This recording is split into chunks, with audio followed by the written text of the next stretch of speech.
Elle ne pouvait pas monter dans un ascenseur depuis 15 ans. Pas de traumatisme, connu, rien. Non, non, rien, juste, une peur panique dès qu'il fallait qu'elle prenne l'ascenseur. D'ailleurs, elle le prenait même pas, hein.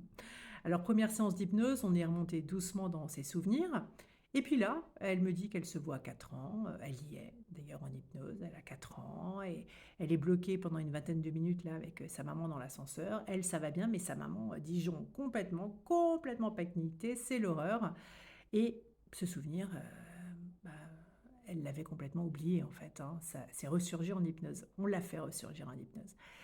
Son inconscient avait effacé complètement ce souvenir, mais son inconscient, lui, s'en souvenait parfaitement et d'une certaine manière, il la protégeait à sa manière en disant: «Eh oh, toi, ma petite, tu prendras pas l'ascenseur». Bah, alors pourquoi est-ce que ça s'était déclenché 15 ans avant? Je ne sais pas, toujours est-il que c'était bien ancré.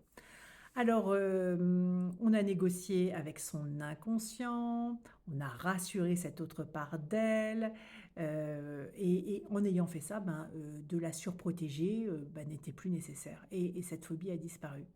Et voilà, alors aujourd'hui, elle reprend l'ascenseur et puis, finalement, morale de l'histoire, cette phobie très précise, elle a été réglée en 2 séances, hein. Voilà, le côté un petit peu magique que peut avoir l'hypnose. Il faut bien savoir un truc, hein, les phobies, elles ont une explication et votre inconscient, lui, il la connaît parfaitement cette explication.